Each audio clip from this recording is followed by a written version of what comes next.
mass destruction. We'll power the ship that will intercept.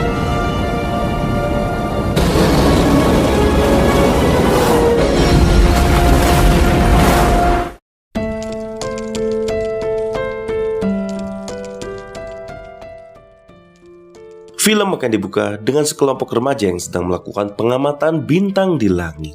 Kemudian kita akan diperlihatkan seorang remaja bernama Leo Biderman dan teman masa kecilnya bernama Sarah yang sedang melakukan pengamatan. Kemudian tak selang lama datang gurunya yang memberikan beberapa pertanyaan mengenai reaksi bintang tersebut. Setelah memberikan tebakan, di sini Leo berhasil menebak 2 bintang dengan benar. Tapi sayangnya dia tidak mengetahui apa bintang di sebelah itu. Dan di sini Leo meminta kepada gurunya untuk melihat apakah itu bintang atau benda lain. Setelah dilihat, ternyata gurunya pun ragu dengan benda itu dan mengatakan mungkin itu hanyalah satelit. Dan di sini gurunya meminta Leo untuk memberikan laporan kepada Dr. Wolf, seorang profesor peneliti bintang di sebuah planetari. See you, maybe. You guys getting some good work done? Alcor. It's south, about 10 degrees. Singkat cerita, Dr. Wolf sudah menerima laporan itu. Awalnya dia tidak terlalu peduli dengan laporan itu dan dengan santai memakan pizzanya. Tapi setelah dicek dan melakukan pengukuran, ternyata benda langit itu adalah sebuah komet. Di sini Dr. Wolf langsung melakukan perhitungan dan perincian dan mengetahui kalau orbit dari komet itu langsung menuju ke bumi. Dengan bergegas, Dr. Wolf berusaha untuk menelpon NASA, tapi sayangnya pihak NASA tidak mengangkat teleponnya. Kemudian Dr. Wolf langsung mengopi seluruh data itu ke dalam disket. Setelah selesai, langsung menamai komet itu dengan nama Biderman, karena Leo Biderman yang menemukan komet itu. Setelah itu, Dr. Wolf dengan bergegas langsung menuju kantor pusat NASA. Tapi sayangnya, di tengah perjalanan, Dr. Wolf harus mengalami kecelakaan dan dia pun tewas.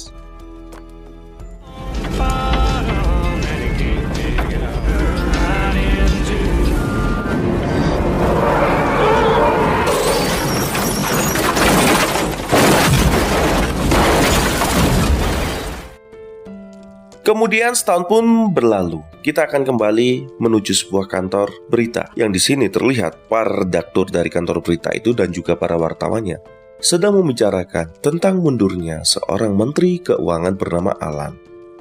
Yang diduga menteri keuangan ini telah melakukan perselingkuhan. Kemudian salah satu reporter bernama Jenny diperintahkan untuk mencari tahu dan akhirnya dia mewawancarai salah satu mantan sekretaris dari Alan yang membenarkan kalau Alan berselingkuh dengan seorang wanita bernama Ellie. Tapi informasi tidak cukup sampai di situ. Jenny memutuskan langsung bertemu dengan Alan dan menanyakan perihal hal tersebut. Tapi di sini Alan tampaknya sangat tidak ingin diganggu dan dia mengatakan kalau sebaiknya Jenny pergi dari tempat itu.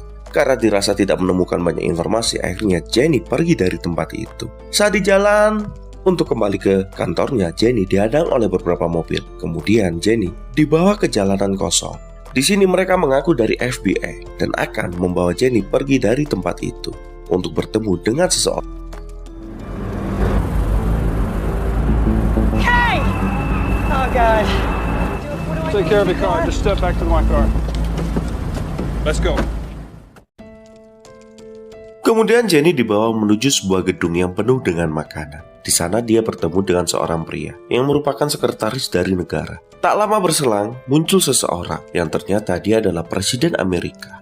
Dia meminta kepada Jenny untuk menghentikan pencariannya soal sekretaris negara dan dia akan menjelaskan apapun mengenai Ellie nanti saat konferensi pers. Setelah itu Jenny pun pergi dari tempat itu.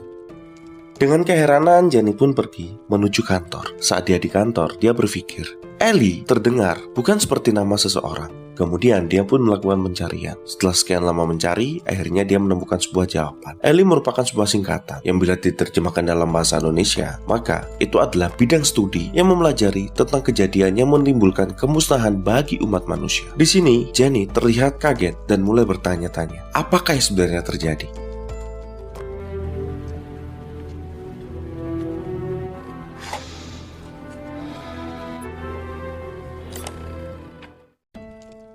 Beberapa hari kemudian, Jenny terlihat menuju Gedung Putih untuk menghadiri pidato dari presiden. Di sini tidak sengaja Jenny bertemu dengan rekan kerjanya yang sangat kecewa dengan dirinya dan menganggap Jenny akan mengambil pekerjaannya dan juga kesempatannya.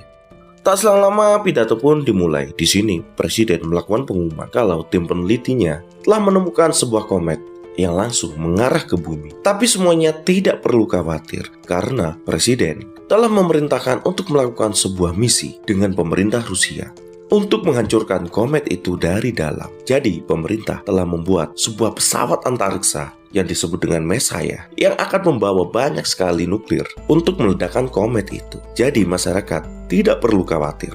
Dan presiden juga berkata, tidak boleh ada sama sekali gangguan dan masyarakat masih diharuskan untuk membayar pajak dan tidak ada kenaikan harga. Apapun yang Anda beli hari ini akan sama harganya di keesokan pagi.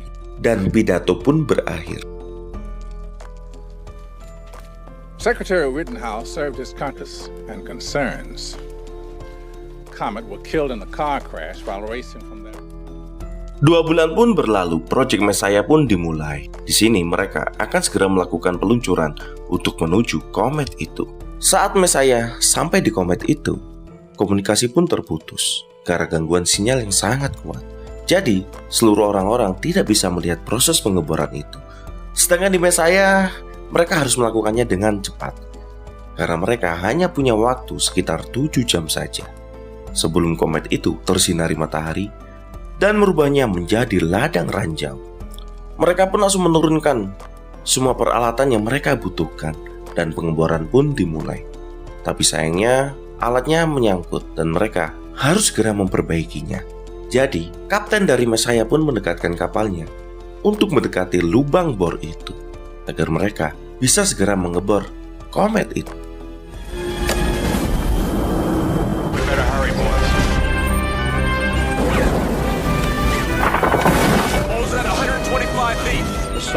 Hey, shields down!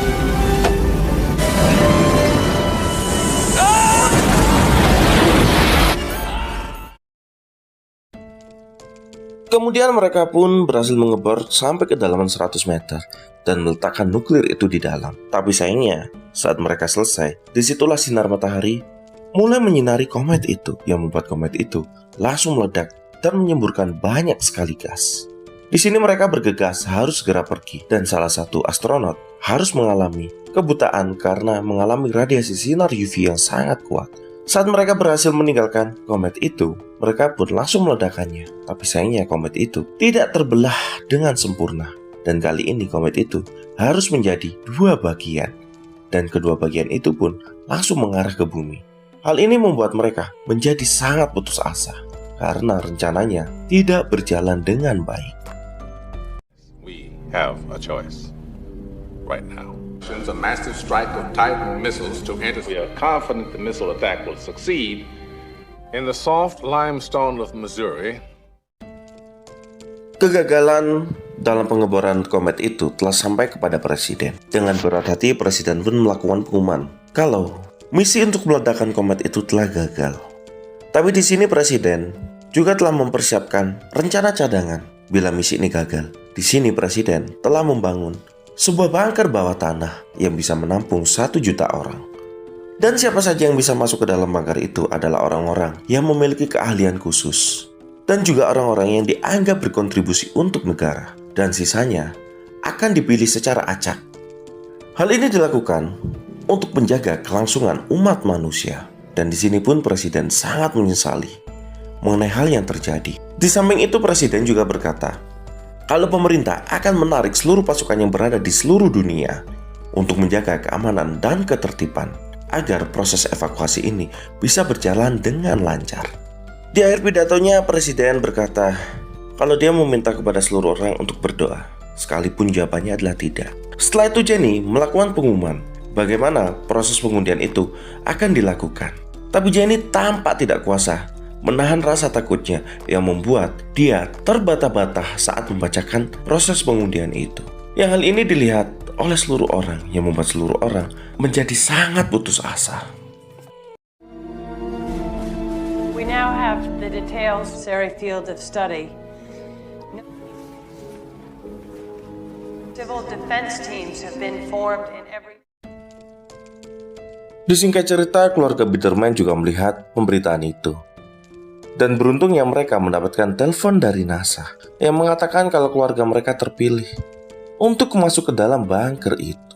Di sini, ayah Sarah yang mendengarkan itu langsung pulang dan siapa tahu mereka mendapatkan kabar baik yang sama. Di sisi lain, di Messiah, terlihat para kru akan kembali ke bumi karena misi mereka telah gagal. Tapi komandan mengatakan kalau sebenarnya mereka masih bisa kembali ke komet itu untuk meledakannya karena sistemnya sudah kembali. Tapi di sini komandan malah memutuskan untuk kembali ke bumi agar mereka bisa berkumpul dengan keluarganya. Let's go home.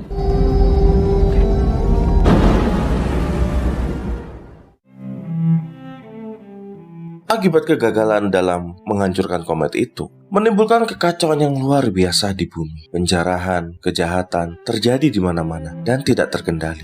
Sedangkan pihak keamanan memfokuskan diri mereka untuk melakukan evakuasi dan juga pengamanan tempat-tempat yang strategis. Jadi mereka tidak menjaga tempat perbelanjaan dan tempat wisata. Hal ini yang menimbulkan penjarahan di mana-mana.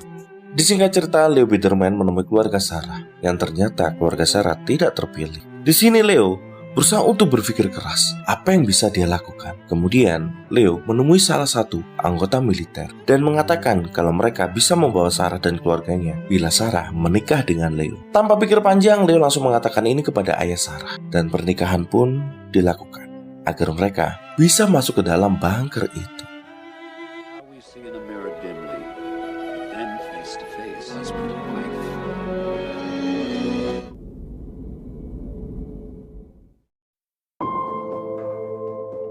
Berapa minggu pun berlalu, terlihat Leo berusaha untuk mengajak Sarah menuju bunker itu. Tapi sayangnya mereka tidak bisa ikut karena hanya keluarga Biderman yang terdaftar dalam evakuasi itu, sedangkan keluarga Sarah tidak terdaftar.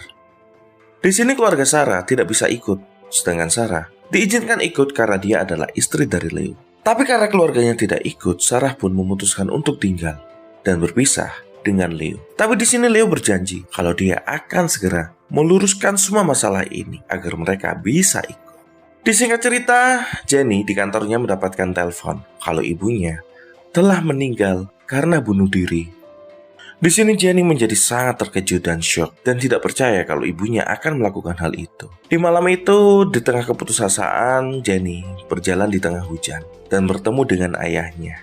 Ayahnya memohon kepada Jenny agar bisa menemaninya di akhir dunia ini karena ayahnya juga telah ditinggal oleh istri barunya. Tapi di sini Jenny tidak ingin menuruti perkataan dari ayahnya ini karena dia sudah sangat kecewa dengan ayahnya dan ayahnya memang pantas mendapatkan itu karena itu yang pernah dialami oleh Jenny dan ibunya setelah ayahnya meninggalkan mereka. You're too late. She's with her mother. They both got...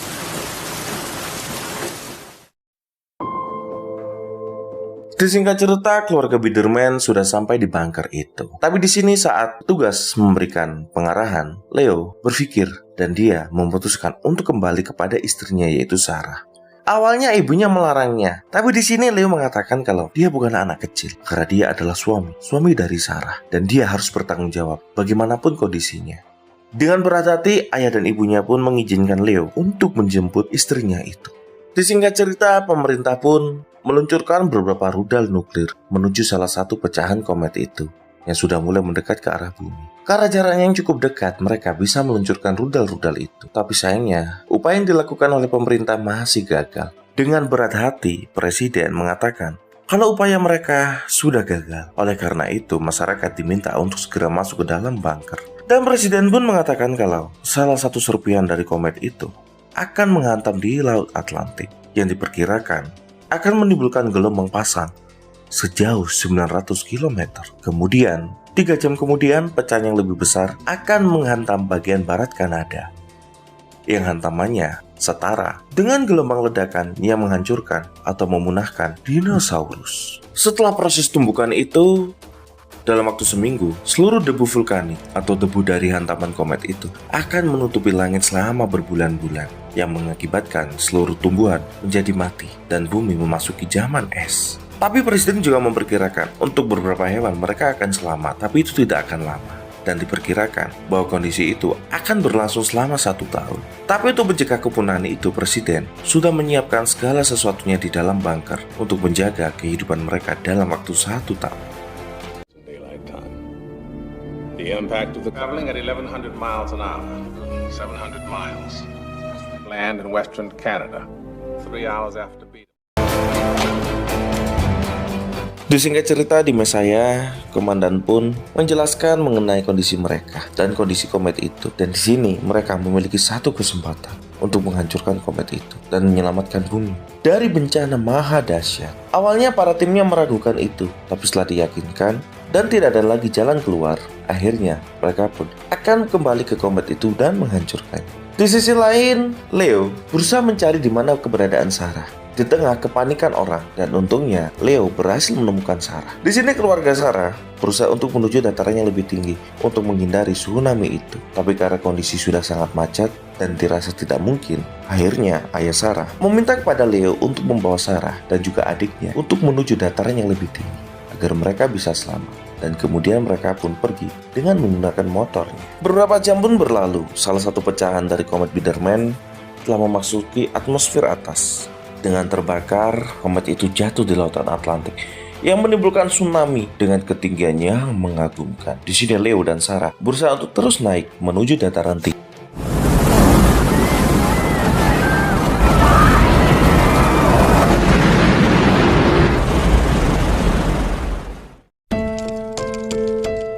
Kemudian saya menghubungi pusat komando dan meminta di mana kode nuklir itu. Di sini mereka pun memberikan dan paham kalau Kapten Mesaya akan melakukan sesuatu dengan komet itu.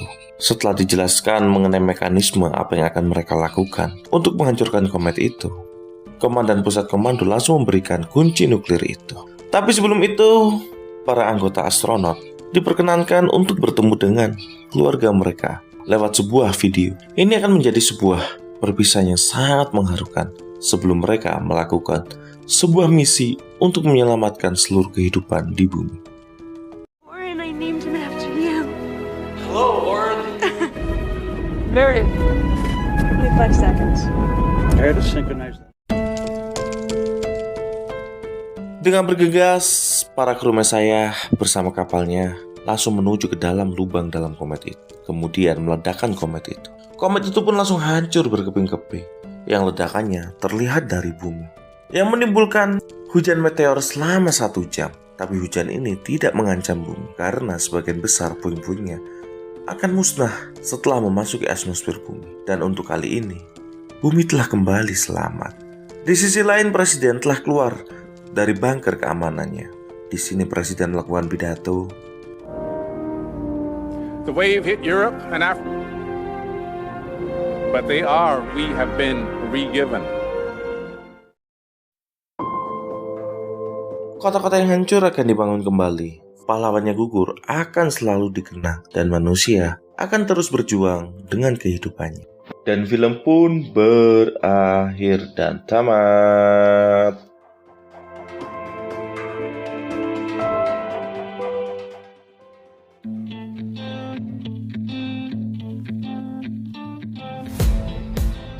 Nah, itu tadi adalah alur cerita dari Deep Impact. Semoga kalian terhibur dengan alur cerita kali ini. Jangan lupa like, subscribe, request film juga bisa.